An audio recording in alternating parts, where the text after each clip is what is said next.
बच्चों, हम लोगों ने मैकेनिकल प्रॉपर्टीज ऑफ मैटर वाला चैप्टर स्टार्ट किया था। उसमें इलास्टिसिटी की बातें हम कर रहे थे। मैंने बहुत सारी बातें बता दी थी। देखिए, मैं ज़रा तेज स्पीड से उनको ले लेता हूँ। क्या क्या बताया था मैंने? डिफॉर्मिंग फोर्स बताया था। डिफॉर्मिंग फोर्स ऐसा फोर्स जो बॉडी को डिफॉर्म कर दे, जो बॉडी की शेप साइज को बिगाड़ दे, उसे डिफॉर्मिंग फोर्स कहते हैं। ये एक्सटर्नल फोर्स होता है। किसी भी बॉडी पर जब कोई एक्सटर्नल फोर्स लगाते हैं तो वो एक्सटर्नल फोर्स बॉडी को डिफॉर्म कर देता है।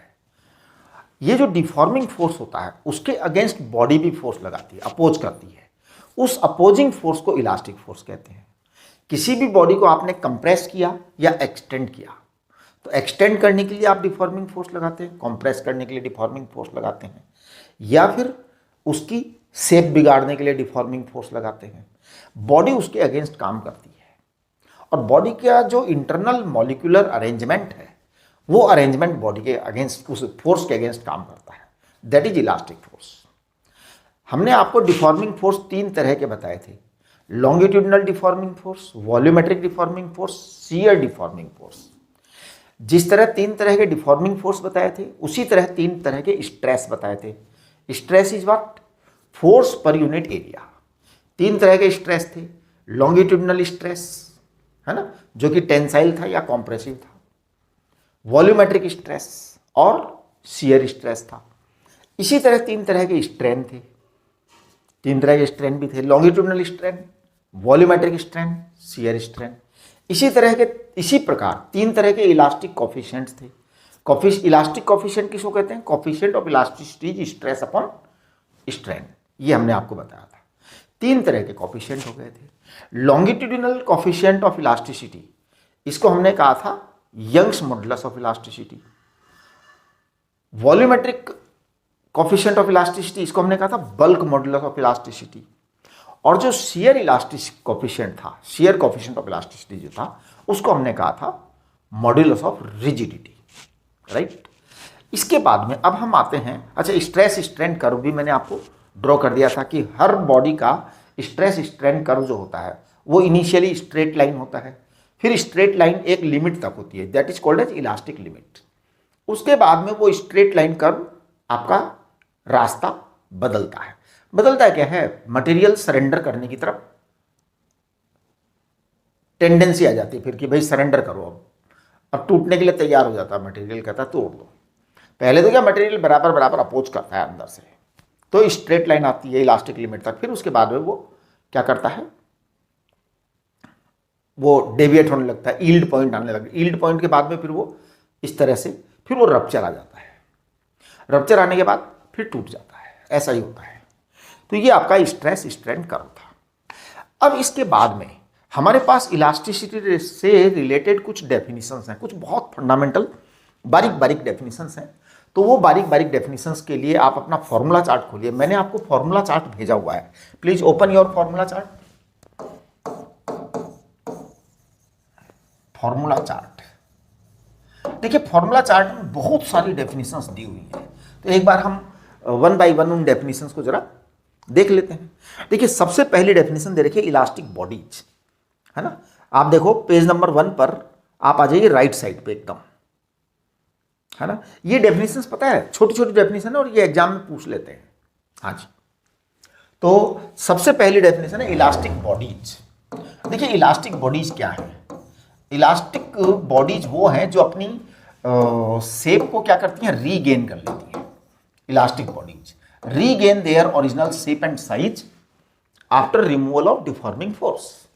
तो elastic bodies regain their shape and size after removal of deforming force. अब ऐसी जो बॉडीज होती हैं बहुत रेयर होती हैं। सबसे बढ़िया इलास्टिक मटेरियल जो हमारे पास में अवेलेबल है वो है क्वार्ट्ज, आइवरी, स्टील। ये अच्छे इलास्टिक मटेरियल है। यानी क्वार्ट्ज, आइवरी, स्टील की खास बात यह है कि अगर इनकी शेप को थोड़ा सा आप डिफॉर्म करने की कोशिश करें, और तो जैसे ही आप डिफॉर्मिंग फोर्स हटाएंगे वापस अपने उस पर आ जाएंगे। पुअर इलास्टिक बॉडी जो है उसमें रबर आता है। Rubber is the very poor elastic body, है ना। तो poor elasticity,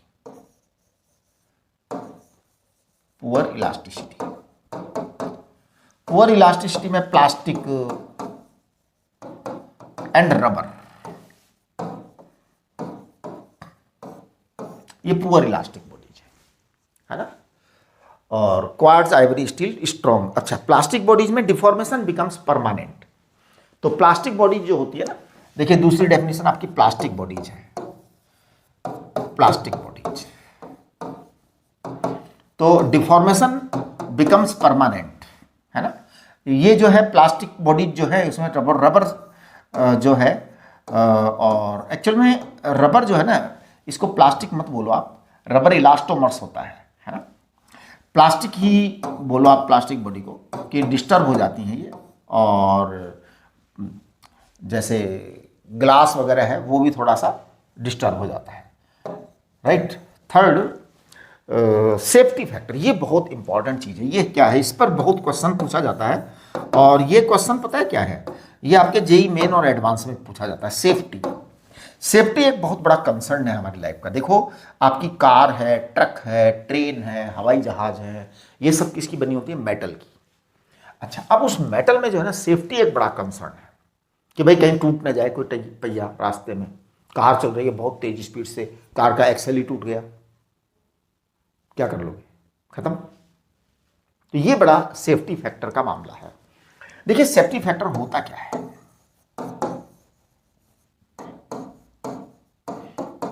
safety factor actual में वो फैक्टर है जो हम जानबूझ करके तैयार करते हैं सेफ्टी के लिए। कि जैसे मान लो कोई बॉडी है, उसकी ब्रेकिंग स्ट्रेंथ कुछ भी है, तो जो वर्किंग स्ट्रेंथ है वो बहुत कम होना चाहिए ब्रेकिंग स्ट्रेंथ से। तो सेफ्टी फैक्टर होता है ब्रेकिंग स्ट्रेस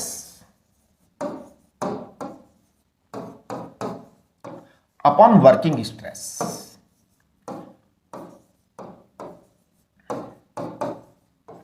वर्किंग स्ट्रेस, अब जैसे मान लो कोई कार का कोई पुर्जा है, कार का कोई व्हील है, या सपोज एक्सल ही है कार का, है ना। अब उसकी ब्रेकिंग स्ट्रेस जो है वो मान लीजिए 10⁵ न्यूटन पर मीटर स्क्वायर ब्रेकिंग स्ट्रेस है, ब्रेकिंग स्ट्रेस है। तो हम जो वर्किंग स्ट्रेस रखते हैं, वर्किंग स्ट्रेस वो 10⁴ रखेंगे। या ये कहिए कि वर्किंग स्ट्रेस 10⁴ है, तो कंस्ट्रक्शन हम 10 गुना ज़्यादा पावर के साथ में करते हैं, स्ट्रेंथ के साथ करते हैं। कि ब्रेकिंग स्ट्रेस जो है 10 गुना, 100 गुना, कभी कभी तो हजार गुना भी रखते हैं, है ना। फ्लाइट के अंदर जो है 10 हज़ार गुना भी ब्रेकिंग स्ट्रेस रखते हैं। ट्रेन के अंदर भी जो है ना 5 हज़ार गुना ब्रेकिंग स्ट्रेस होता है। ब्रेकिंग स्ट्रेस ज़्यादा बड़ा होता है, वर्किंग स्ट्रेस को कम रखते हैं। जैसे मान लो कोई ट्रेन चल रही है, अब ट्रेन का जो है ना ब्रेकिंग स्ट्रेस जो है कि भाई इतना वर्किंग स्ट्रेस कि वर्क करते टाइम इतना स्ट्रेस आने वाला है। तो वर्किंग स्ट्रेस जो है वो मान लो ट्रेन का सपोज 10⁶ न्यूटन पर मीटर स्क्वायर रहने वाला है किसी पुर्जे का, राइट। ये वर्किंग स्ट्रेस रहने वाला है। तो पता है हम जो वो वाला स्ट्रेस लेंगे ना, टूटने वाला, कि इतनी मजबूत बनाएंगे, इतना मजबूत बनाएंगे कि 10⁹ हो वो। इसका मतलब ये होगा कि आपका 1000 गुना ज्यादा पावरफुल, शक्तिशाली हो गया, ताकतवर हो गया, वो टूटेगा नहीं जल्दी से, है ना। इसी तरीके से कार को भी मजबूत बनाया जाता है, ट्रकों को भी मजबूत बनाया जाता है ना। नहीं तो रोज टूटते रहे, इधर उधर आपको सड़क पर चलोगे 10-20 कारें टूटी फूटी मिल जाएंगी आपको, क्या कर लोगे फिर, है, राइट। तो ये आपका फैक्टर ऑफ सेफ्टी होता है। Elastic relaxation time, elastic relaxation time मैंने आपको पहले भी बताया था कि इलास्टिक रिलैक्सेशन टाइम जो होता है ना, वो टाइम होता है कि बॉडी वापस रीगेन करती है अपनी। इनको सबको डेफिनेशंस को नोट डाउन कर लीजिएगा बॉडी में, आपकी कॉपी के अंदर। तो प्लीज ये सारी please note down all the definitions in your notebook, please note down all the definitions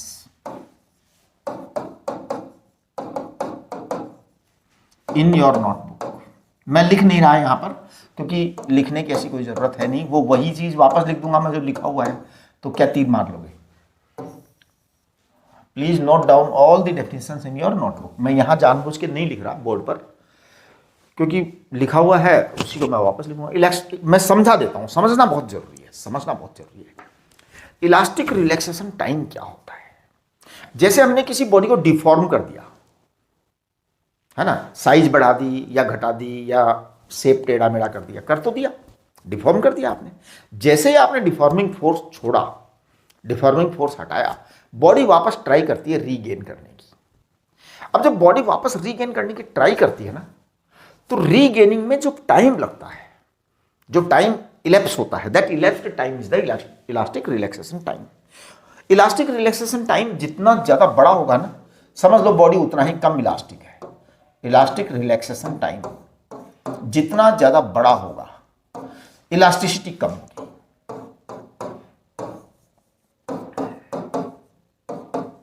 elasticity कम होगी, यानी कि जिस बॉडी का इलास्टिक रिलैक्सेशन टाइम कम होगा, यानी जल्दी से रीगेन कर ले, जल्दी से रीगेन कर ले, वो बॉडी ज़्यादा इलास्टिक होगी, है ना। तो इलास्टिसिटी ग्रेटर होगी। आपको मैं बता दूं, इलास्टिक रिलैक्सेशन टाइम जो है वो आइवरी और क्वार्ट्ज और क्या बोलते हैं स्टील के लिए बहुत कम होता है, जबकि अदर बॉडीज के लिए बहुत ज़्यादा होता है। इसके लिए उसकी इलास्टिसिटी को, जिनके लिए ज़्यादा होता है इलास्टिसिटी कम है, जिनके लिए जल्दी से हो जाता है फटाक से गेन कर लेती हैं, हटाया और गेन कर लिया वापस से, that is elasticity is greater, right.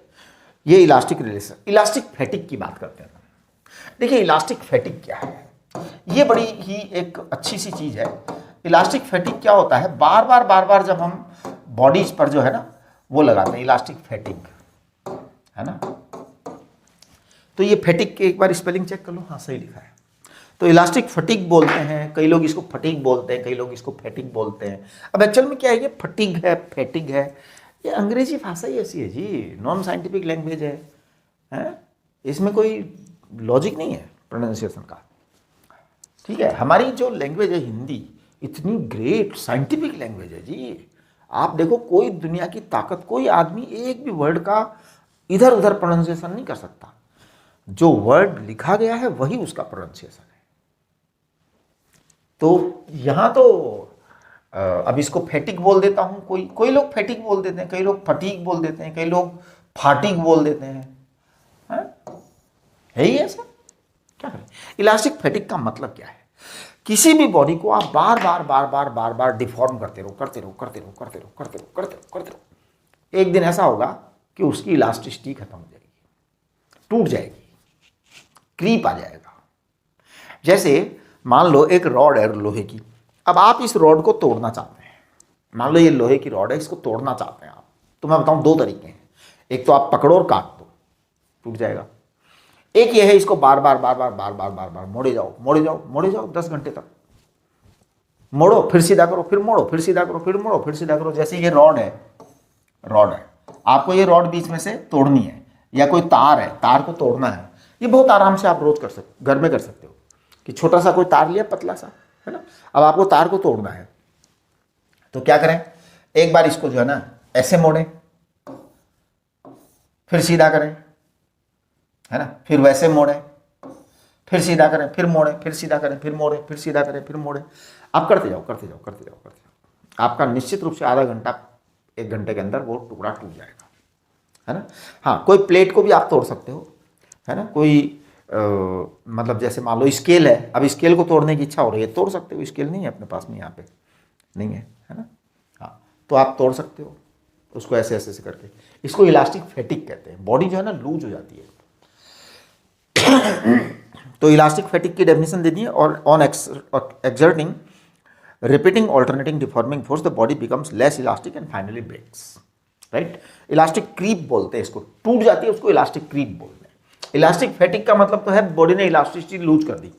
आप बार बार बेचारे पर डिफॉर्मिंग फोर्स लगाए जा रहे हो, कितनी देर बर्दाश्त करेगा। 1 मिनट जरा मैं रिकॉर्डिंग चेक कर लूँ हो रही है कि नहीं। हाँ, कितनी देर बर्दाश्त करेगा, सोचो आप। तो बर्दाश्त की तो कोई सीमा होती है ना हर चीज़ को। आप बार बार उसको करे जाओगे तो कहीं ना कहीं टूट जाएगा वो। इसको इलास्टिक क्रीप कहते हैं, टूट जाने को। देखिए, है ना, इलास्टिक क्रीप होती है। डक्टिलिटी में क्या होता है, इलास्टिसिटी होती ही नहीं है, और यील्ड पॉइंट जो है ना वो मतलब बहुत जल्दी आ जाता है, और जो है ना उसकी रप्चर जो है वो बड़े तेजी से जो है ना रप्चर हो जाता है, टूट जाता है। डक्टिलिटी उसको कहते हैं कि आपने फोड़ा और टूट गया। तो large elastic range, large plastic range after yield point और elastic limit is called ductility. ठीक है ना। तो इलास्टिक लिमिट के बाद में जब लार्ज प्लास्टिक रेंज होती है तो उसको डक्टिलिटी कहते हैं। बहुत तेजी से टूट जाता है खट से, जरा सा आपने लगाया फटा टूटा। तो डेट इज, एक मिनट, डक्टिलिटी जो होती है ना वो उसकी प्लास्टिक रेंज बहुत ज़्यादा होती है। अच्छा, सॉरी, मैं उल्टा बोल गया। डक्टिलिटी की प्लास्टिक रेंज बड़ी होती है, वो मतलब खिंचता चला जाता है। हाँ, तार बन जाते हैं उसके। डक्टिलिटी का मतलब वायर बना जाता है, खूब लंबा खिंच जाता है, राइट। ब्रिटल होता है वो, है ना। ब्रिटल में क्या होता है, टूट जाता है। तो नेग्लिजिबल प्लास्टिक रेंज होती है। मेलिएबिलिटी में क्या होता है, सीट बन जाती है। तो easy expansion due to compressive stress,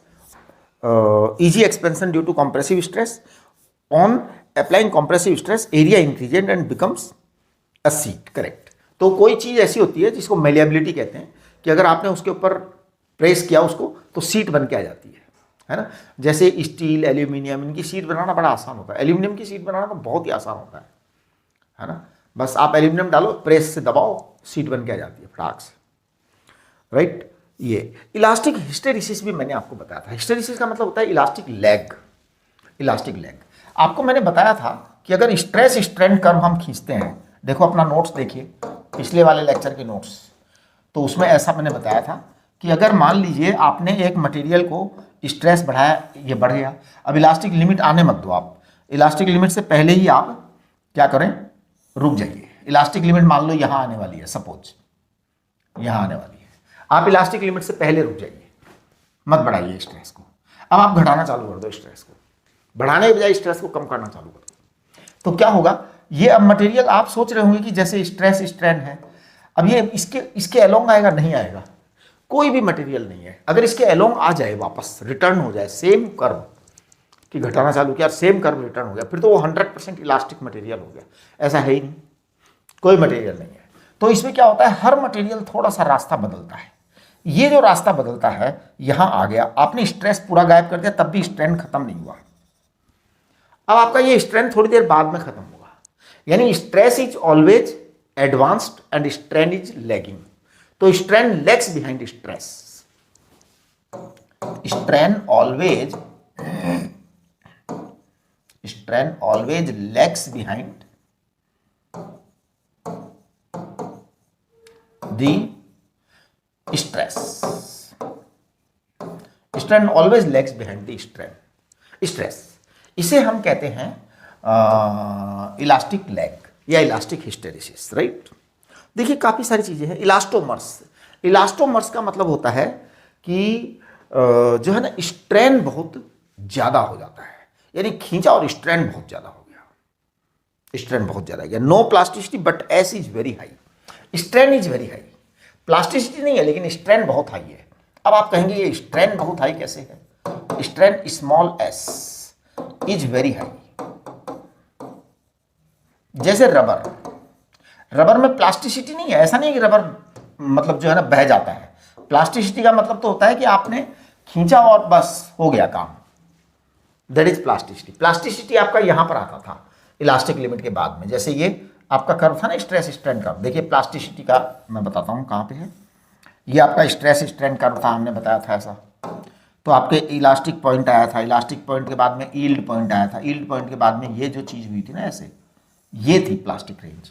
आपको ध्यान होगा इस तरह का हमने कोई ग्राफ बनाया था हल्का सा। यील्ड पॉइंट के बाद में मटेरियल सरेंडर कर देता है, फिर ऐसे होता है, ये प्लास्टिक रेंज है। मटेरियल खिंचता चला जाता है। ये जो है ना इलास्टोमर्स में प्लास्टिसिटी नहीं होती लेकिन स्ट्रेन बहुत ज़्यादा हो जाता है। जैसे कि रबर में क्या होता है, आप खींचते हो तो बस फट से एकदम से खींच जाता है, स्ट्रेन बहुत ज़्यादा हो जाता है, फिर वापस रीगेन भी कर लेता है, लेकिन 100% रीगेनिंग नहीं होती। इसलिए रबर को हम लेस इलास्टिक बोलते हैं। रबर, कई बार बच्चे सोचते हैं कि रबर बहुत बढ़िया इलास्टिक है, जबकि नहीं, रबर पुअर इलास्टिक है। स्टील बहुत अच्छा इलास्टिक है, क्वार्ट्ज बहुत अच्छा इलास्टिक है, आइवरी बहुत अच्छा इलास्टिक है ना। तो रबर बहुत पुअर इलास्टिक है। देखिए हुक्स लॉ मैंने आपको पढ़ा दिया था, यंग्स मॉडुलस, बल्क मॉडुलस पढ़ा दिया था, पॉइसन्स रेशियो की बात मैं लास्ट में कर रहा था, है ना। हाँ, कंप्लीट बात नहीं हुई थी। अब हम पॉइसन्स रेशियो को डिटेल में डिस्कस कर लेते हैं, है ना।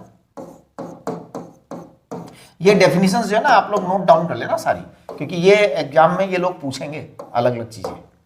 पॉइसन्स रेशियो, देखिए मैंने आपको बताया था कि अगर हमारे पास में कोई रॉड है और हम उसको पकड़ के खींचते हैं तो इसमें क्या होगा कि रॉड की लंबाई बढ़ जाएगी, थिकनेस घट जाएगी। तो अब हम इसमें दो तरह के स्ट्रेन की बात करेंगे, दो तरह के स्ट्रेन की बात करेंगे। हम पहले बात करेंगे ट्रांसवर्स और लेटरल स्ट्रेन। देखिए इसको लेटरल भी बोलते हैं, ट्रांसवर्स भी बोलते हैं। ट्रांसवर्स और लेटरल, ये दोनों वर्ड्स काम में लिए जाते हैं। Lateral strain, right. तो ट्रांसवर्स और लेटरल स्ट्रेन जो है ना, इसको हम एसटी बोलेंगे, ट्रांसवर्स स्ट्रेन। इसको बोलते हैं thickness, change in radius upon initial radius, या इसको कह सकते हैं change in diameter upon initial diameter, है ना। इसको हम कह सकते हैं change in thickness, change in thickness upon initial thickness, ऐसा भी बोल सकते हो, राइट। ये आपका ट्रांसवर्स और लेटरल स्ट्रेन है। Number 2, longitudinal strain.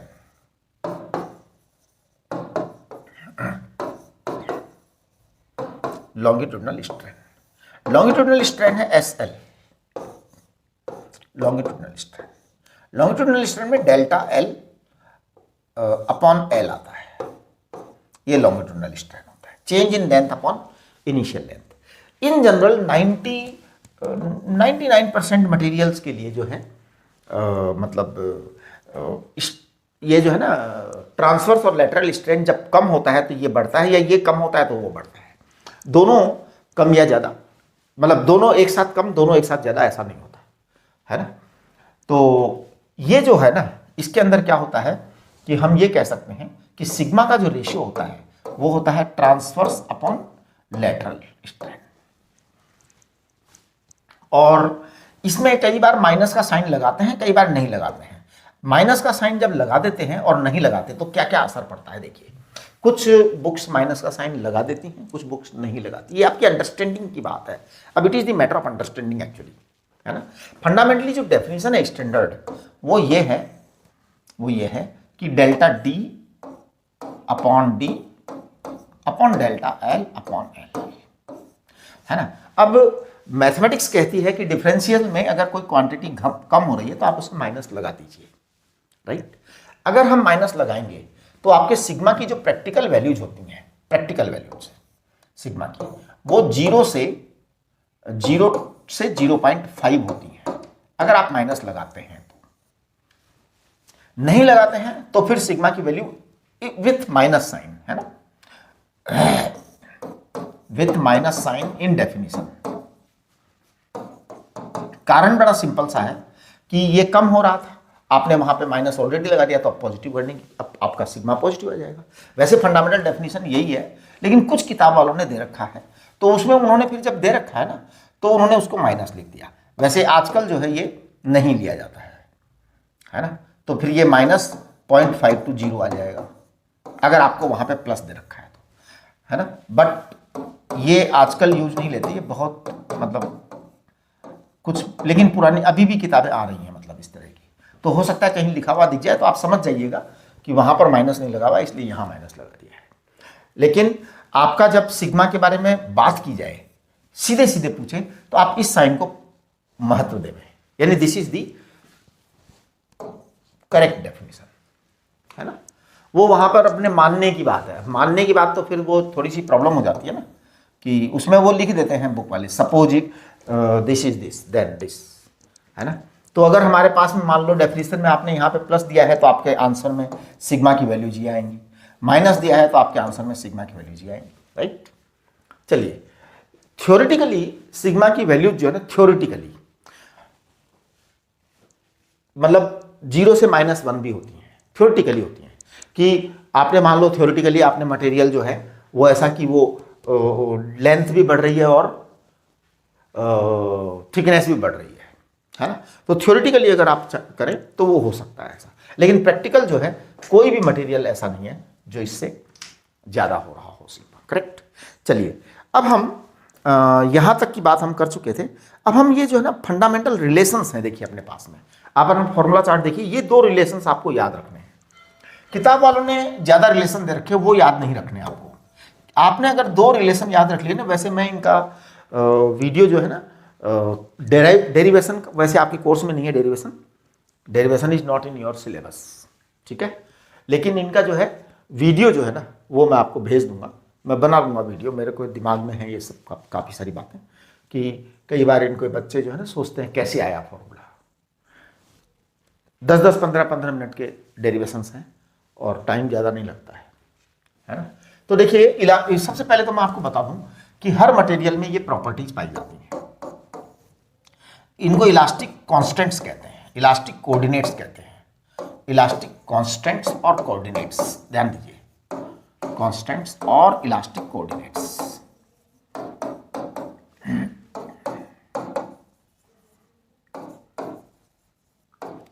Elastic constants और elastic coordinates, Y Young's modulus है, बल्क मॉड्यूलस है, ईटा है एंड सिग्मा है। ये एक मटेरियल के लिए इनकी वैल्यूज फिक्स होती हैं। जैसे स्टील है उसके लिए फिक्स है, कॉपर है उसके लिए फिक्स है, एल्यूमिनियम है उसके लिए फिक्स है। सब मटेरियल्स के लिए इनकी वैल्यूज फिक्स होती हैं। इनको हम इलास्टिक कांस्टेंट्स या इलास्टिक कोऑर्डिनेट्स कहते हैं, है ना। इनके दो रिलेशंस आपको याद रखने हैं, है ना। पहला वाला रिलेशन है y equal to thrice bulk modulus 1 - 2 sigma. I think एक बार मैं चेक कर लेता हूँ। अच्छा ये दूसरा वाला है, कोई खास बात नहीं, पहला दूसरा उससे क्या होने वाला है, 3b 1 - 2 सिग्मा, है ना। दूसरा वाला जो है आपका वो है y equal to twice eta 1 plus sigma. ये आपके दो जो है ना ये आपको याद रखने हैं। अच्छा इसके अलावा है ना आपकी बुक्स में काफ़ी सारे दे रखे हैं रिलेशंस, ना बिल्कुल याद ना रखें, कोई जरूरत नहीं है। इन दोनों को तो याद करना जरूरी है। और याद क्या करना है, आपने 5 सवाल किए याद हो जाता है। देखिए एक होता है याद करना और एक होता है याद हो जाना। याद करना एक तरह का पाप होता है, लेकिन याद हो जाना बहुत बड़ा पुण्य का कार्य होता है। अब याद हो जाने में और याद करने में क्या अंतर है? याद करने में तो क्या करते हो, आप केवल फॉर्मूला रटते हो बैठ करके कि आ जाएगा एग्जाम में तो मैं कर दूंगा। इसमें फ्यूचर का वो है, आ जाएगा तो मैं कर दूंगा क्योंकि फॉर्मूला याद है। ये बड़ा बहुत ही गंदा लॉजिक है। बहुत सारे बच्चे इस लॉजिक में फंस जाते हैं, है ना। मैं जानता हूं बहुत सारे टीचर्स भी क्या करते हैं, तुम फॉर्मूला याद कर लो, फॉर्मूला याद कर लो, फॉर्मूला याद रह गया तो तुम सवाल आएगा तो कर दोगे। अरे भाई इतना आसान नहीं है, चीजें इतनी आसान नहीं है जितना सोच रहे हो कि फॉर्मूला याद कर लो सवाल आ जाएगा तो कर दोगे, क्योंकि फॉर्मूला याद है वैल्यू रखोगे आ जाएगा। नहीं होने वाला है। फॉर्मूला वहां पे आप जाकर के मिस कर जाओगे, इसको ये कर जाओगे उसको वो कर जाओगे, प्लस की जगह माइनस, माइनस की जगह प्लस आ जाएगा, राइट। लेकिन अगर आपने इसी फॉर्मूले के 10 सवाल निकाल दिए फिर ये नहीं भूलेगा दिमाग में से, सबकॉन्शियस माइंड में जाके स्टोर हो जाएगा। फिर से हमारे दिमाग की हार्ड डिस्क सबकॉन्शियस माइंड में पाई जाती है, वहां जाकर के चीजें स्टोर होती है ना, तो वो स्टोरेज कंप्लीट होता है। और वो स्टोरेज कंप्लीट तब होता है जब आप उस फॉर्मूले पर बेस्ड 10-20 सवाल कर लेते हो, ठीक है। चलिए तो ये अब देखिए फैक्टर्स अफेक्टिंग इलास्टिसिटी। हाँ इसमें मैं आपको बताऊं कि टेम्परेचर के साथ, चलिए ये तो आपको फॉर्मूले याद रख लेते हैं, है ना। फैक्टर्स अफेक्टिंग इलास्टिसिटी, ये एक्चुअल में ये जो चैप्टर है ना ये थोड़ा थ्योरेटिकल ज्यादा है। अफेक्टिंग इलास्टिसिटी, न्यूमेरिकल के बजाय थ्योरेटिकल चीजें ज्यादा हैं इस चैप्टर में। तो देखिए फैक्टर्स अफेक्टिंग इलास्टिसिटी में सबसे पहले टेम्परेचर ही होगा। हाँ जी, तो टेम्परेचर जो होता है ना वो क्या होता है, टेम्परेचर अगर आपने बढ़ाया तो इलास्टिसिटी कम ही हो जाती है। हाँ जी, इंटरनल मॉलिक्यूलर बॉन्डिंग कम हो जाती है बेटा, तो इलास्टिसिटी घट जाती है ना। जैसे आपने मान लो टेम्परेचर बढ़ाया किसी बॉडी का, तो टेम्परेचर बढ़ाने से आपका जो इंटरनल मॉलिक्यूलर स्ट्रेंथ होती है वो घट जाती है, आपका स्ट्रक्चर थोड़ा ढीला पड़ जाता है, तो इलास्टिसिटी कम हो जाती है। इलास्टिसिटी तब मजबूत होगी जब स्ट्रॉन्ग होगा मटेरियल, जितना मजबूत मटेरियल उसकी इलास्टिसिटी उतनी ज़्यादा होती है। चलिए ऑन हैमरिंग, हाँ जी हैमर कर दो किसी बॉडी को, ठोके जाओ ठोके जाओ ठोके जाओ ठोके जाओ, इलास्टिसिटी घट जाएगी। तो ऑन हैमरिंग, हैमरिंग से इलास्टिसिटी घट जाती है। मटेरियल पानी जैसा बहने लग जाता है कई बार, हाँ जी, इलास्टिसिटी घट जाती है। किसी मटेरियल को आप ले लो एक पीस को और ठोके जाओ हथौड़े से बैठ करके 4 घंटे तक, देखो फिर वो है ना एकदम लिज लिजा सा हो जाएगा, है ना। ऑन एनिलिंग, एनिलिंग क्या होता है? एनिलिंग हीटिंग फिर कूलिंग, फिर हीटिंग फिर कूलिंग। किसी चीज़ को गर्म करो आप, एकदम गर्म कर दो, फिर ठंडा होने छोड़ दो, फिर गर्म कर दो, फिर ठंडा होने छोड़ दो, फिर गर्म कर दो, फिर ठंडा होने छोड़ दो, बार बार गर्म करो ठंडा करो, बार बार गर्म करो ठंडा करो, एनिलिंग हो गई। अब ये एनिलिंग जो है ना, इससे प्लास्टिसिटी इलास्टिसिटी कम हो जाती है। बॉडी मतलब बेचारी परेशान हो जाती है कि यार क्या कर रहे हैं मेरे साथ, अत्याचार हो रहा है, बहुत बड़ा अत्याचार हो रहा है। गर्म करते हैं फिर ठंडा कर देते हैं, फिर गर्म करते हैं फिर ठंडा कर देते हैं। तो दैट इज व्हाट,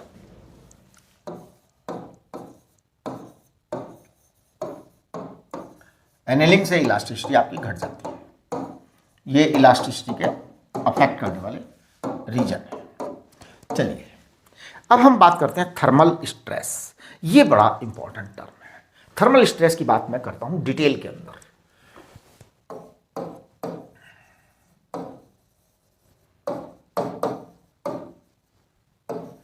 देखो जी, मैं आपको थर्मल स्ट्रेस पढ़ाऊंगा, लेकिन उससे पहले थर्मल एक्सपेंशन पढ़ाऊंगा, है ना। तो थर्मल स्ट्रेस से पहले हम क्या पढ़ेंगे? थर्मल एक्सपेंशन पढ़ेंगे।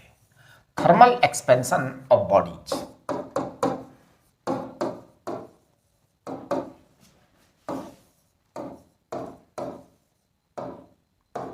हाँ जी, ये देखिए क्या होगा, जैसे मान लो कोई बॉडी है आपके पास,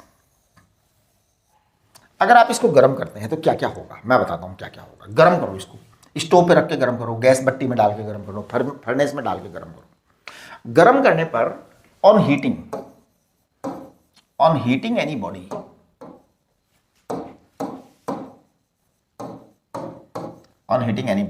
इसकी लेंथ इंक्रीज होती है बेटा, इसका एरिया इंक्रीज होता है, इसका वॉल्यूम भी इंक्रीज होता है। ये बात, किसी भी बॉडी को गर्म करोगे उसकी लंबाई बढ़ जाती है, उसका एरिया बढ़ जाता है, उसका वॉल्यूम बढ़ जाता है। अब इनके अंदर रिलेशनशिप है, वो मैं आपको बता देता हूं, है ना। तो देखिए, if a body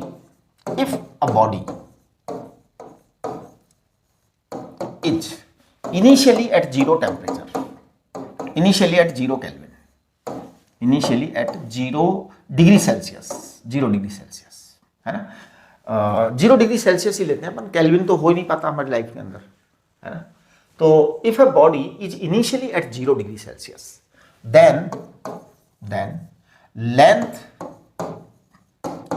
area and volume, length area and volume at T degree Celsius are given H, ऐसे देते हैं हम कि साहब L नॉट जो है, अब देखिए हम लिखेंगे इसको नंबर 1 बात, longitudinal expansion, longitudinal thermal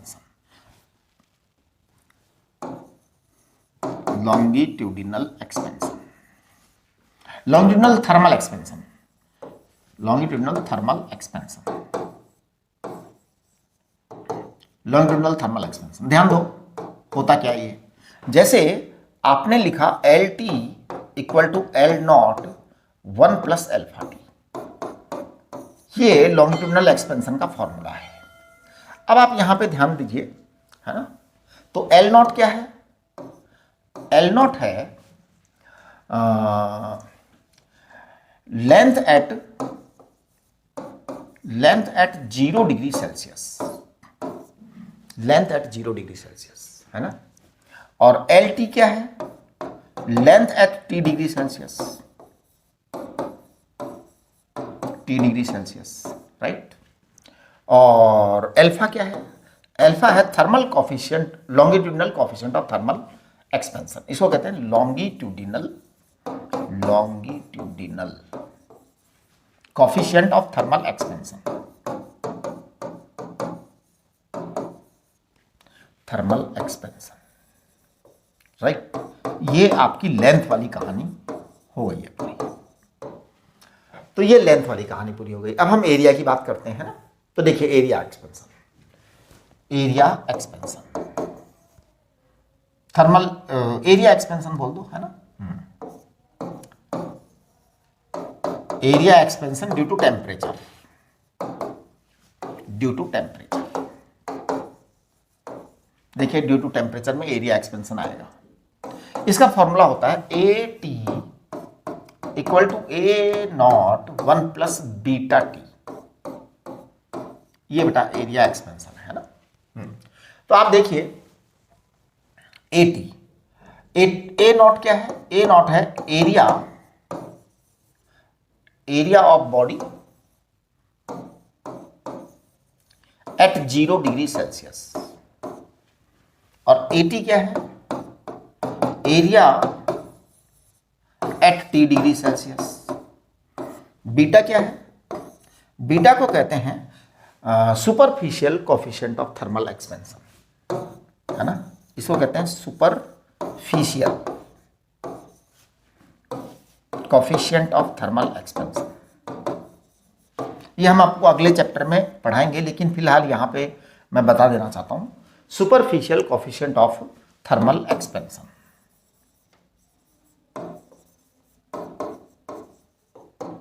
thermal expansion, right. ये बीटा है, superficial coefficient of thermal expansion. तो देखिए क्या है, ये आपका जो है ना एरिया एक्सपेंशन की बात हो गई, ठीक है। टी पर इतना, बीटा ये बता दिया। अच्छा, बीटा और अल्फा में रिलेशन होता है बेटा। Beta is equal to twice alpha. तो thermal coefficient of linear expansion और बीटा में रिलेशन क्या है? 2 होता है, डबल होता है, राइट। चलिए, beta equal to twice of alpha. अब हम बात करते हैं वॉल्यूम एक्सपेंशन।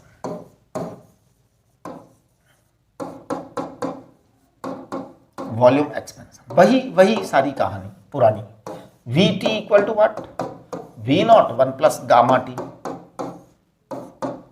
वी नॉट क्या है? Volume at 0 degree Celsius.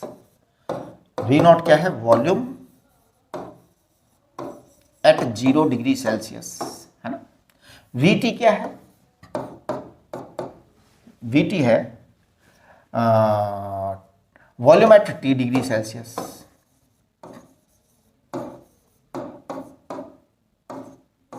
ये वॉल्यूम है। और गामा क्या है?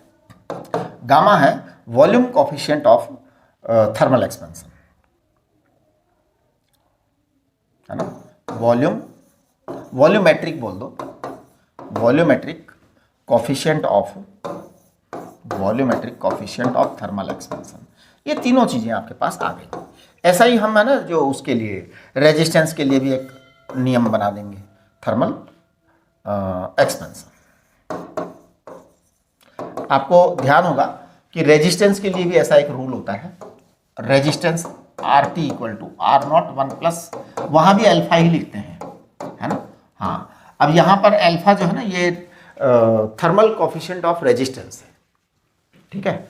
और ये आपका ये है, तो ये रेजिस्टेंस के लिए भी एक रूल है। वो हम अभी नहीं पढ़ेंगे, वो हमारी जरूरत पड़ेगी 12th क्लास में। इसको हम 12th में पढ़ेंगे, ठीक है, 12th में पढ़ेंगे, अभी नहीं। अभी हमारे पास में ये 3 चीजें आ गई हैं जो कि आपके एक्सपेंशन के लिए बहुत जरूरी है। तो देखिए थर्मल एक्सपेंशन की हमने 3 चीजें आपको बता दी।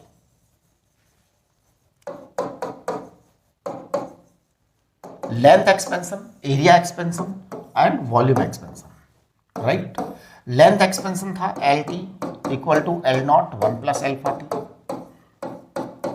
एरिया एक्सपेंशन था A T equal to A not 1 plus beta T. और गामा वॉल्यूम एक्सपेंशन था V T equal to V not 1 plus gamma T, right. ये आपका वॉल्यूम एक्सपेंशन था। अब जब ये चीजें आ गई हैं, इनमें रिलेशन बेटा ये है, बीटा इक्वल टू है ट्वाइस एल्फा और गामा इक्वल टू है thrice alpha, right. And gamma equal to है 3/2 बीटा, राइट। ये आपके रिलेशनशिप है, करेक्ट। अच्छा, अब हम बात करेंगे thermal stress and strain. Thermal stress and strain की बात करते हैं। Thermal stress and thermal strain, बात को समझेंगे तो समझ में आएगा आपको। Thermal stress and thermal strain. देखिए मैंने यहां पर एक रॉड ली है जिसकी लंबाई कुछ है capital L, right, capital L है बेटा। अभी इसका टेम्परेचर मान लीजिए 0 डिग्री सेल्सियस है, मान लो है 0 डिग्री सेल्सियस, या कुछ और है ना। चलो कुछ भी मान लो, इस समय टेम्परेचर कुछ है, थोड़ी देर बाद में डेल्टा टी हो जाएगा, है ना। हाँ, तो कुछ टेम्परेचर है, थोड़ी देर बाद में डेल्टा टी चेंज हो जाएगा। अभी एल है फिलहाल, ये एल नॉट है, इसकी लेंथ है ना, इसकी इनिशियल लेंथ एल नॉट मान लो। क्या मान लिया? L not. ठीक है ना बेटा, ये लंबाई है। अब हम इसको गर्म करना शुरू करते हैं, तो हीट करो, हीट अप, गर्म करना शुरू करो। जब आप इसको गर्म करना शुरू करेंगे तो इसकी लेंथ एक्सपेंड होगी, तो गर्म करेंगे तो ये हाल हो जाएगा आपकी जो है ना, चलो मैं यहीं बना देता हूँ, गर्म करोगे तो हाल ये हो जाएगा, है ना, इसकी लेंथ बढ़ जाएगी जी।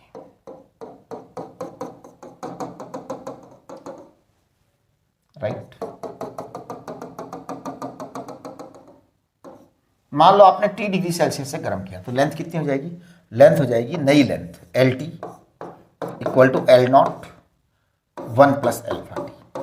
अब आप ध्यान दो, ये आपकी पुरानी लेंथ थी, ये आपकी नई लेंथ है ना। तो मैं इसको जरा कैलकुलेट कर रहा हूं, यहां चलो ऐसे लिख देता हूं, L not plus L not alpha T. आप चेक करिए, तो आपका L T minus L not it is equal to L not alpha T आ जाएगा, करेक्ट। और जब आपके पास में अल्फा टी आ गया, तो देखो अल्फा टी क्या हुआ, अल्फा टी आपके पास में हुआ है L T minus L not upon L not. बेटा ये अल्फा टी जो है ना, इसे हम कहेंगे delta L upon L not, change in length upon initial length. ये आपकी इनिशियल लेंथ है, ये आपकी फाइनल लेंथ है। एल टी फाइनल लेंथ है, एल नॉट इनिशियल लेंथ है, तो change in length upon initial length, इसे कहेंगे थर्मल स्ट्रेन। इसे क्या कहेंगे? Thermal strain, thermal strain.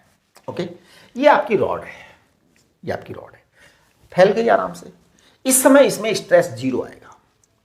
If rod is free to expand due to heating, तो उसमें स्ट्रेस नहीं आएगा। अब आप कहोगे है सर क्या बात कर रहे हो, स्ट्रेस ही नहीं आएगा? हाँ बिल्कुल। तो देखो मैं बताता हूं क्या गेम हो रहा है। इफ एनी rod is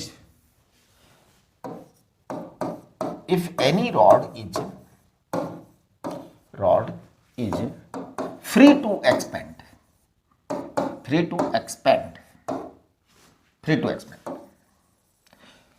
मतलब कोई अवरोध नहीं है, फ्री हो जाओ, आप फैल जाइए जितना फैलना है। If any rod is free to expand on heating, right, then on heating up,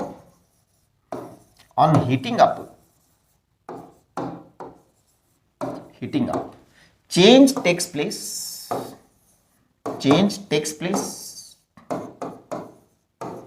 we can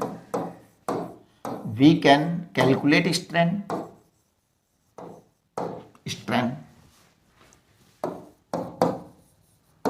but stress will be zero,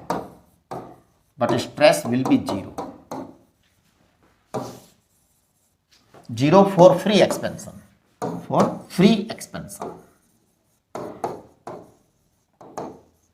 stress will be zero for free expansion. अब ध्यान दीजिए, अब सवाल उठता है कि फिर स्ट्रेस कैसे पैदा होगा। मैं बताता हूं स्ट्रेस कैसे पैदा होगा। मेरे पास ये दो दीवारें हैं, बहुत मजबूत दीवारें हैं, बहुत मजबूत साहब, इतनी मजबूत हैं कि राजी राजी तो हिलेंगी भी ना।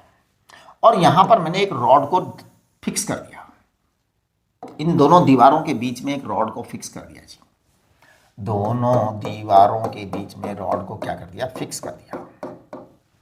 अब देखिए क्या घटना होने वाली है। दोनों दीवारों के बीच रॉड को फिक्स कर दिया, ये आपकी लंबाई एल नॉट है, राइट। अब मैं यहां स्टोव जला देता हूं, नीचे स्टोव जला दो जी।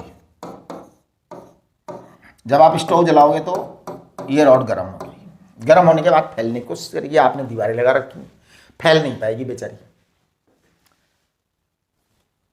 एक बड़ा युद्ध चालू हो जाएगा।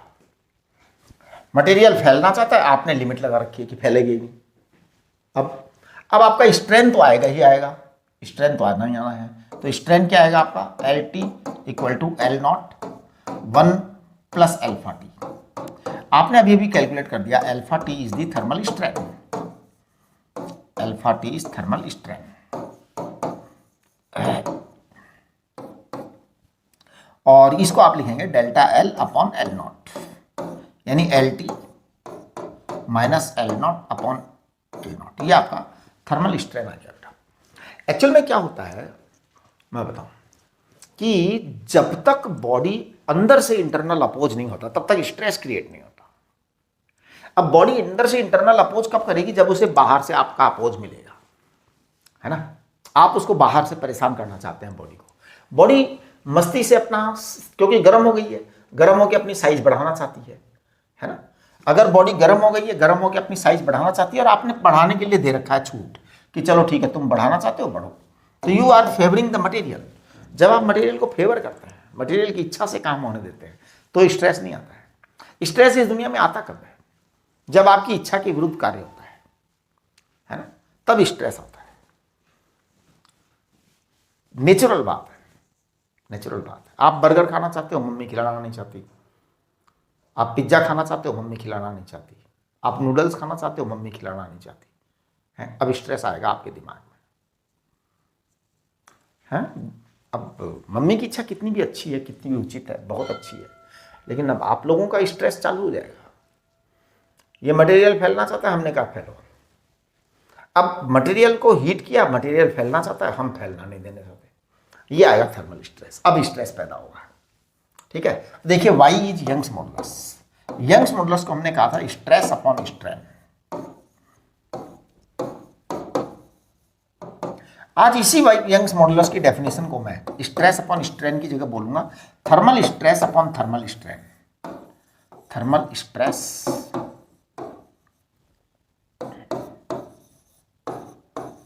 Thermal strain. स्ट्रेन आना चाहता है, हम उसको रोके रखते हैं। अगर आना चाहे और हमने उसको रोका है तो स्ट्रेस पैदा होता है। तो ये आपका ये सीन है, करेक्ट।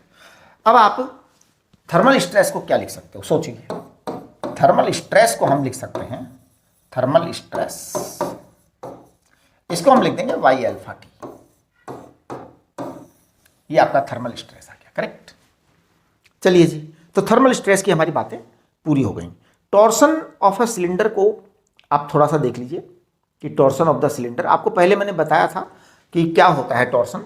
तो देखिए यहाँ डायग्राम बना रखा है बहुत अच्छा, शायद ये डायग्राम पहले भी बनाया हुआ था। तो हम जरा आगे चलते हैं। Torsion of a cylinder,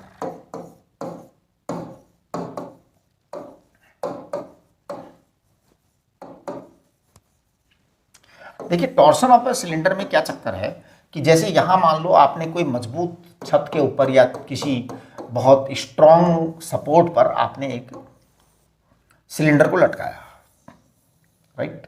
cylinder की लेंथ कैपिटल एल है और इसकी सेंटर से रेडियस कैपिटल आर है, ठीक है जी।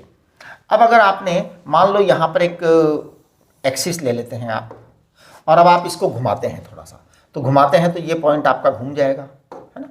तो ये घूम जाएगा। देखिए क्या सीन बनने वाला है कि अगर मैं इस पॉइंट को यहाँ से लूँ तो ये आपका लेंथ आ जाएगा, और ये आपका जो है सीन यहाँ पे बन गया, ये फाई है आपका। इसे हमने एंगल ऑफ सीयर कहा था, सीयर एंगल।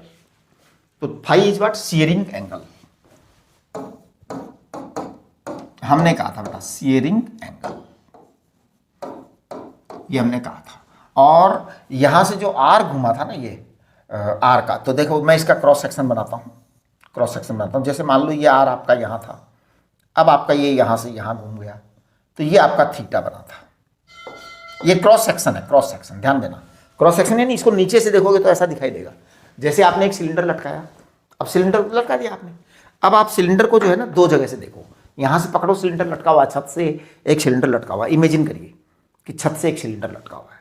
अब छत से एक सिलेंडर लटका हुआ है, आपने सिलेंडर को ऐसे घुमाया, ट्विस्ट किया, तो अगर आप नीचे से देखेंगे ना उसका, तो वो एक रेडियल लाइन ऐसे घूमती हुई नजर आएगी। अगर आप एक रेडियस खींच देंगे, है ना, तो नीचे वाला जो सर्कुलर एरिया है, सर्कुलर होगा, एंड उस सर्कुलर एंड की आप रेडियस को चेक करेंगे तो आपका ये थीटा आएगा वहां पे। अच्छा, लेकिन अगर आप लेंथ देखेंगे तो लेंथ आपका ऐसे घूमता हुआ नजर आएगा, दैट इज फाई। और theta is angle of twist, theta is angle of twist, है ना, theta is angle of twist. तो हम कहेंगे phi into L it is equal to theta into R, ये आएगा। इस तरह से ये phi into L equal to theta into R, ये जो है ना टॉर्सन की बात हुई। अच्छा, अब इस टॉर्सन के लिए जो फॉर्मूला है ना कि भाई आप टॉर्क लगाना पड़ेगा, तो torque applied is C theta, torque applied is C theta, C theta आपका टॉर्क अप्लाइड है ना।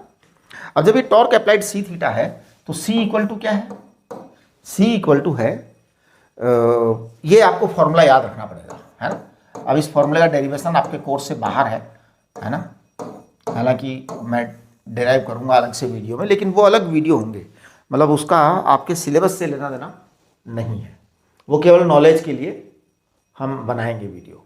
पाई ईटा आर रेस्ट पावर 4/12 ये आपका कांस्टेंट होता है। सी को हम कहते हैं, ध्यान दीजिए क्या क्या नाम है, टॉर्क इज टॉर्क को कहते हैं टॉर्सनल टॉर्क यानी वो टॉर्क जो टॉर्सन क्रिएट करेगा। थीटा को कहते हैं एंगल ऑफ ट्विस्ट।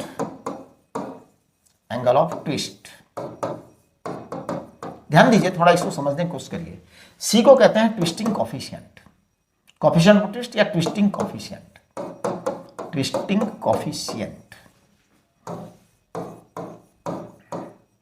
अब इस ट्विस्टिंग कॉफिशिएंट को डिफाइन भी कर लेते हैं। देखिए, torque equal to C theta है, तो आपका सी क्या आएगा, सी आएगा टॉर्क अपॉन थीटा। अगर हम थीटा को 1 रेडियन लिख दें, इफ थीटा इज 1 रेडियन, तो सी कितना आ जाएगा, टॉर्क के बराबर आ जाएगा। तो coefficient of twisting coefficient is equal to, देखिए डेफिनेशन लिख रहा हूं, twisting coefficient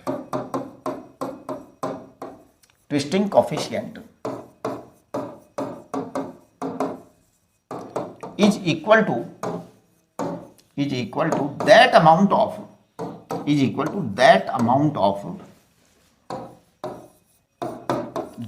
of torsional torque, which produces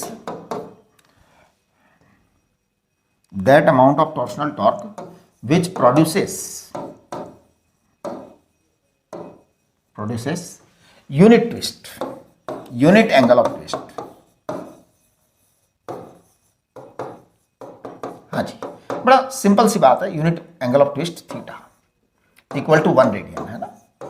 ये जिसने पैदा कर दिया वो टॉर्क ही सी के बराबर है, और ये सी की जो है ना वैल्यू फिक्स है, ये आपकी कैलकुलेशन से आ जाती है, मतलब डेरिवेशन करना पड़ेगा फॉर्मूले का, तो वो एक अलग चीज़ है। आपका जो वर्क होता है ना वो हाफ सी थीटा स्क्वायर होता है, इसको बड़ा कैलकुलेट कर देते हैं, ये पूछ लेते हैं वर्क वाली चीज़, वर्क वाला डेरिवेशन जो है ना पूछ लेते हैं जनरली। देखिए, हमने आपको बताया था work equal to integration F D S बताया था ना। आज हम आपको बताएंगे वर्क इक्वल टू, जो पहले एफ डी एस बताया था, आज हम वर्क इक्वल टू बोलेंगे टॉर्क डी थीटा। 0 से लेके थीटा तक की लिमिट लगाएंगे, है ना। देखो ये कितना आसान हो गया, ये तो क्या है सी थीटा डी थीटा, ये 0 से थीटा तक लिमिट। अब आप सी को बाहर निकाल दीजिए तो आपका ये आएगा थीटा स्क्वायर बाई 2, तो देखो आपका वर्क आ गया 1/2 सी थीटा स्क्वायर। ये जो 1/2 सी थीटा स्क्वायर आया ना, इसको आप अलग अलग स्टाइल में लिख सकते हो, है ना, सी थीटा। अब देखिए हाफ सी थीटा को हमने टॉक बोला था तो टॉ थीटा आ जाएगा, राइट। ये आपका वर्क आ गया। तो कुल मिलाकर के ये जो है ना आपके टॉर्सन वाली बात हो गई। अब मैं आपको जो है ना बल्क मॉडुलस ऑफ गैसेज के बारे में बता दूं। बल्क मॉडुलस ऑफ गैसेज, हालांकि इसके बारे में मैं बहुत अच्छी तरह से आपको बताऊंगा थर्मोडायनेमिक्स में। बल्क मॉडुलस ऑफ गैसेज, देखो बेटा, गैस के अंदर बल्क मॉडुलस ही होता है केवल। गैस में यंग्स मॉडुलस और रिजिडिटी हो ही नहीं सकती। लिक्विड्स में भी बल्क मॉडुलस ही होता है, यंग्स मॉडुलस एंड रिजिडिटी नहीं होता है।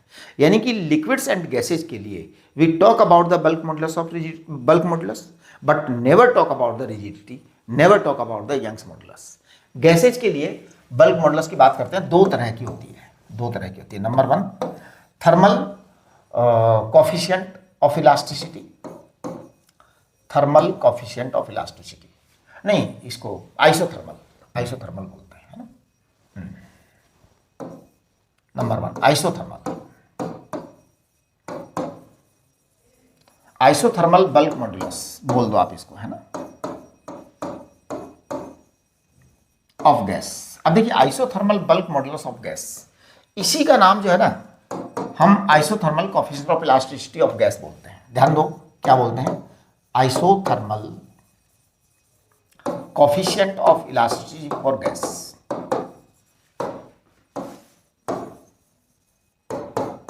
इलास्टिसिटी फॉर गैस, तो isothermal coefficient of elasticity for gas ये हम बोलते हैं, राइट। अब जब isothermal coefficient of elasticity for gas बोलते हैं ना हम इसको, तो पता है इसको क्या कहते हैं। अगर हम आइसोथर्मल की बात करेंगे तो ये केवल पी आता है, ओनली प्रेशर आ जाता है, right.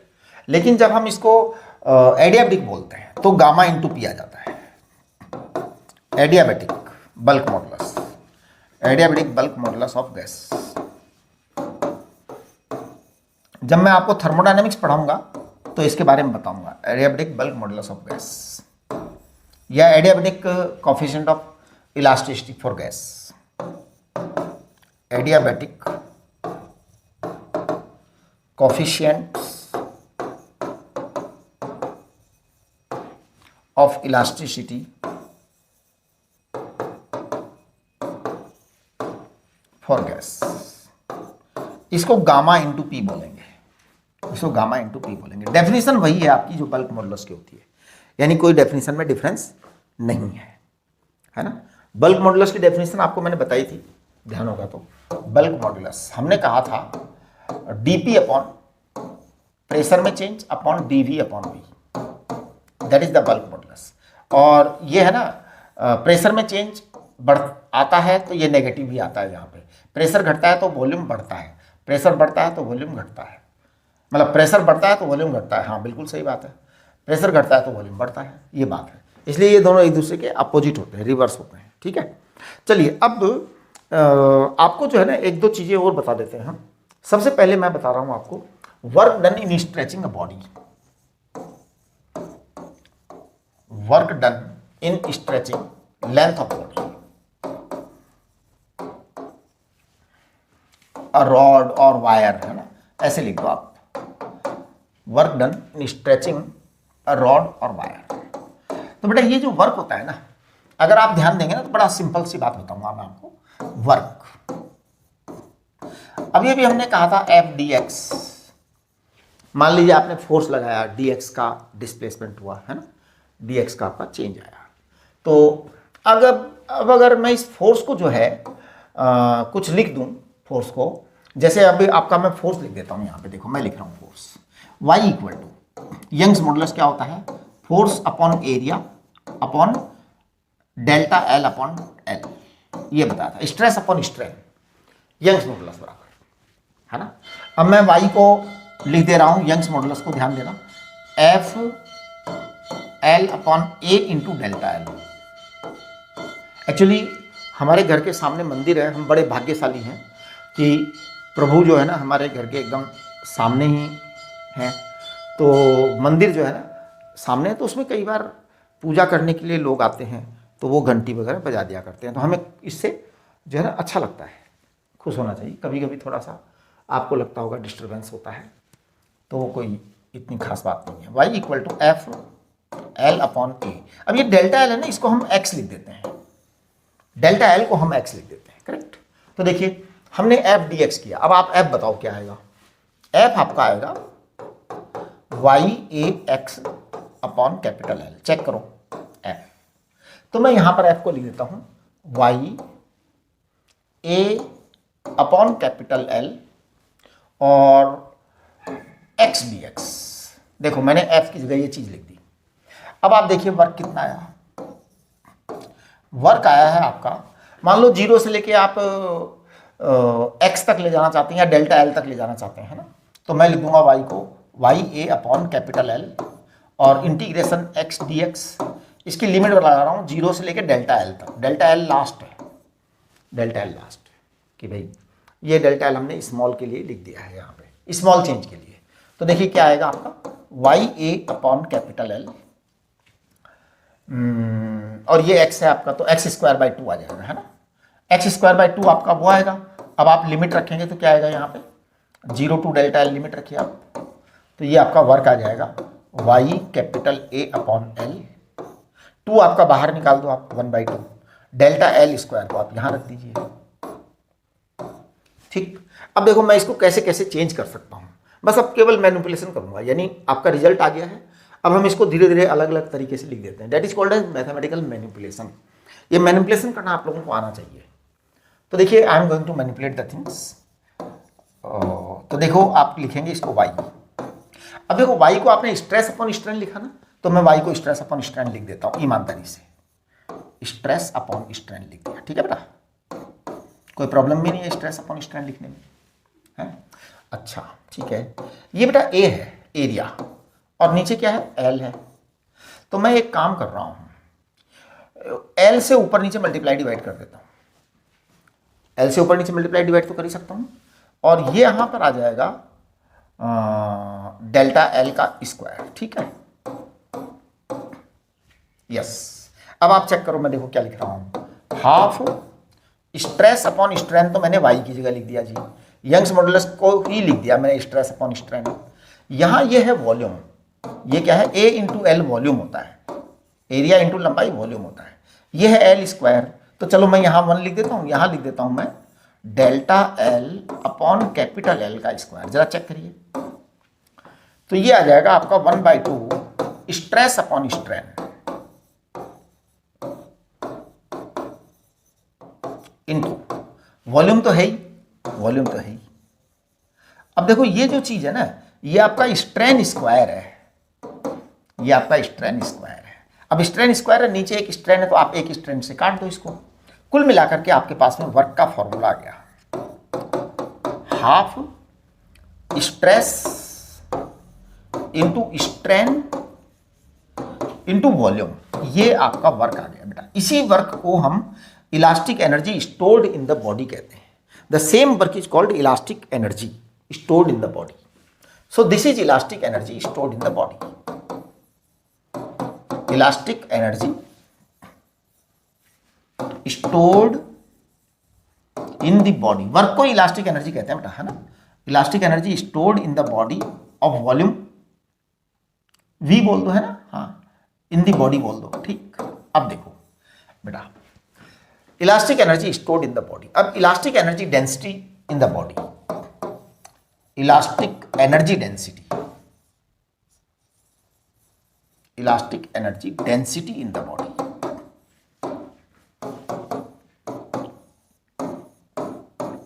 Elastic energy density in the body, तो ये आएगा आपका इलास्टिक एनर्जी अपॉन वॉल्यूम, है ना।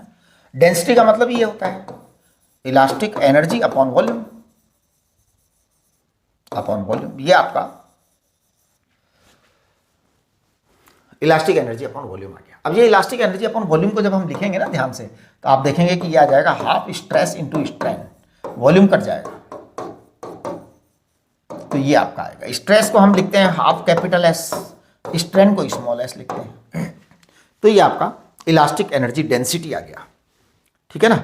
चलिए, ये जो दोनों चीजें हैं ना, आपके फॉर्मूला चार्ट में लास्ट में देखो, increment in length due to on weight of the wire and total elastic energy stored in hanging bar on the cylinder. इनको मैं, ये आपके कोर्स के अंदर है और इसको डेराइव भी किया गया है।